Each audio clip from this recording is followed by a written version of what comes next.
I'm super excited to be here. As you can see, I'm originally from Jerusalem, and seeing the scene evolve into what it is today, and the room in particular on such a rainy night, is beyond exciting. I was literally emotional driving over here. It was very unique, so thank you, Fuckup, for thank you, the fun team, for putting this together. Before we jump into the story, you saw my background. So I think by today, my life has led me to live half of it in the US, half of it in Israel, spend half of it with startups, half of it in the corporate environment. And today, I lead strategy and operations for Intuit, which is an American company, and we're developing an R&D center here. Very exciting work in the current scene, because Israel is just booming. But the story actually takes place many years from now. I think many years before Siftek and the scene, the startup scene that happened here, was before this kind of boom really took off in Silicon Valley. We're talking 2008, 2009, 2010. The scene was pretty small. And it's a story about, I'll do this eye contact thing. And it's a story about actually having social impact in a very capitalistic world. As a background, before I did everything that you mentioned so nicely, I joined an organization called Women 2.0. Women 2.0 was an organization with a mission to increase the number of women entrepreneurs who are starting high-growth companies. We started with very simple networking events, and then led into workshops and into creating different tools and VCs meetings and so on, and pitch nights, and grew worldwide, just like I think a lot of what's happening now. And out of that launched the what was then called a pre-incubator. Today you'd call it an accelerator, which was actually for men and women, focused on mobile apps. And the idea was to get people who are busy with their day jobs to be able to launch companies in the scene. The story itself is of a dilemma, because Women 2.0 throughout its process had a constant dilemma through the years, whether it wanted to be a nonprofit organization or a for-profit organization. And it took us a while to reach what we wanted to be, to reach the identity we wanted. And additional to the background that I gave you earlier, it's worth mentioning that we kind of grew with the scene that was happening. Like we started at doing some networking wine and cheese events in people's homes, and ended up doing pitch nights with thousands of people, worldwide distribution. We were in New York. We partnered with Startup Weekend. I don't know if you guys are familiar with that. We partnered with all the organizations that we could that came out of the corporate environment. Google, that started Google for Entrepreneurs, and Microsoft that started BizSpark, and partnered with basically every brand that at that point was interested in getting access to entrepreneurs, and in particular to diverse entrepreneurs, because the conversation around diversity was just kind of taking off in Silicon Valley in the tech industry. We were lucky enough to be able to measure our impact. So we start every networking event with, raise of hands, how many people here are entrepreneurs, how many want to be entrepreneurs, how many have already been entrepreneurs, so like serial entrepreneurs. In the first few years, everyone was what we called wannabe entrepreneurs. We were lucky enough to get to a state where by the after a few years, we had quite a bit of cohorts of people who already started startups, were on their second, third, fourth, and actually attract a lot of investors as well through the process. But for the first 2-3 years, the team had a very urging dilemma, because it took us a while to incorporate, and knowing that this was a mission-driven organization, we didn't know, are we going to stage ourselves as a nonprofit, 501c3, and go for donation or for charity funding, or are we going to create a company and have impact on the financial measures? We had to understand how we want to measure our impact. We had to know how people perceive us and what kind of organizations we want to partner with and how we want to grow. Now, it had quite a bit of cost. So First, we couldn't take equity in startups. Second, we couldn't be very consistent in how we ask for funding. It was very hard for us to decide, do we go to a diversity organization or do we go to a marketing, the marketing department of an organization in order to request for sponsorship. So in addition, the messaging to the team, you know, are we talking to our volunteers about being a part of a mission, or are they a part of a company that's growing?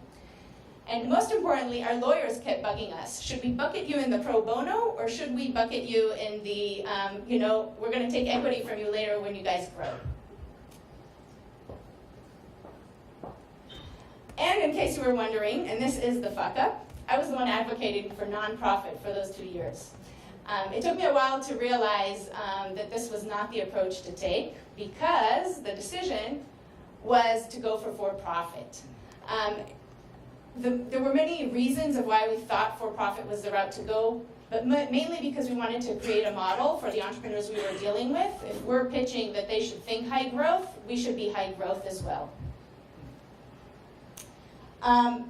Going for-profit obviously allowed us to access funding that before that we couldn't. We could start investing in the startups. We could start creating a model that allowed us to be a part of the conversation where diversity is not a matter of charity or social good, but rather a way to create good businesses, which is the conversation that is happening today around diversity.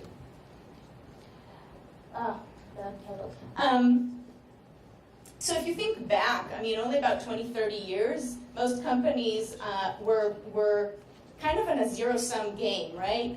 If you were out there to make money, it didn't matter what you did with everyone else. It didn't matter if you stepped over your employees, over the planet, over you didn't have to have any agenda around social good. Today, the game is changing, and just like Dualis was here mentioning how they're trying to find ways to create business profit through social good, there's a realization for companies that there's another path to take aside from nonprofit or for-profit organizations. These are just some possible opportunities today that are available for organizations. We hear about impact funding and impact investing all the time. We know about social enterprises that are popping up. People are familiar with double, triple bottom line. So a company that has is measured both on its financial goals and also on its social goals. Triples is also on the environmental goals. And B Corp is actually a way to incorporate your company that allows you to measure both on financial returns and also on social good. So I think that we're living today in a very interesting era. We're reevaluating our philanthropic models. A lot of realizations are coming into play, saying that basically the philanthropic model is not necessarily creating the businesses that we want to see in the world in the future. And we were very happy to be a part of that conversation, despite me back then advocating for what I think today is not the right thing. With that, I'll end and open it up for questions.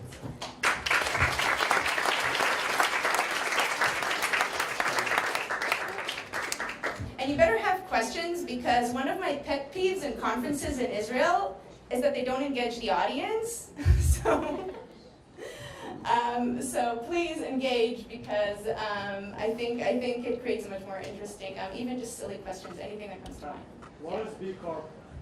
B Corp? Yeah. So in the States, in the United States, you can incorporate either as an S Corp or a C Corp. These are types of companies, for-profit companies. B Corp is a type of entity which doesn't yet have full recognition from the government in taxation formation, but it identifies companies who have two goals in mind, both a financial goal and a social goal. Worth looking it up. Did you see a difference within the team? So you were saying you were advocating for non-for-profit, and did you see any change with kind of the team that you worked with, saying, you know, we're not sure how to incorporate you now that it is going for for-profit? You know, how did that personal engagement of yours to the kind of losing side affect your work, if it affected your work within the leading team?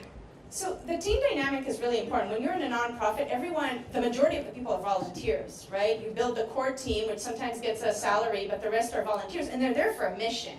They're very focused on the mission and the cause that they feel like they're a part of. the minute you introduce money, and this was my argument, I felt like money tainted our business, which the reality is it didn't. It's a warped perception of reality of money that is probably embedded in the 80s. I felt like money is such a bad thing and it will make us do bad stuff, and we want to do good stuff. So yes, the messaging internally obviously constantly changes the minute you introduce money, and you have to incorporate that into what you do, but we did keep volunteers. Actually, our volunteer base grew immensely. But you have to manage the message around once you introduce money into the system. Yeah. And what do you think was the personal loss or the personal cost for the mistake, for the failure? It was, I think, 2 to 3 years of us dilly-dallying. I mean, we started with a .org website. It took us a long time it cost us a lot to even get the .com. I had to negotiate that deal from some guy who was parking that website. So the personal cost was that today it's an internal realization, right? I was very adamant that, we go nonprofit, we don't want money in this thing. If we have money, it's only to pay for only what we need. This concept of nonprofits and overhead, I was very aware of it because I actually had a side job in a nonprofit. So I think it was less a cost but more a growth process for me to kind of understand, okay, the world is not this white and black. If you're with money, you're with the bad guys, and if you're not worried about money, you're with the good guys, but there is a way to do good with money. I think it's the best way to do good today. Okay, thank you for the questions, and oh, yes, one more. What is the organization is teaching women how to do business? Like what is it? Do mentoring or something else? So it's a full process, right? So it used to be that before the boom, entrepreneurs they had to have sort of street smart, and either they succeeded or not, or had the connections or so on. Today the ecosystem is very much built around these accelerators. So your entrepreneurs are more spoon-fed. They're spoon-fed how to think about their business, idea validation, customer product fit, introducing them into VCs. There's a real path for an entrepreneur today to get to their funding, which eventually allows them to operate and grow. So we were a part of that ecosystem. So introducing to VCs and working on their ideas. Can I ask a question? Yeah. Just interesting since feedback. So in Israel, I think most of the accelerators are non-for-profit.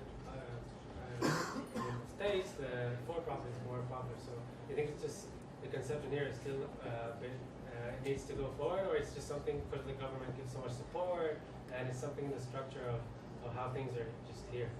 So I heard a stat that even today there's only one actual accelerator that is really profitable, which is Y Combinator, which is the holy grail of accelerators.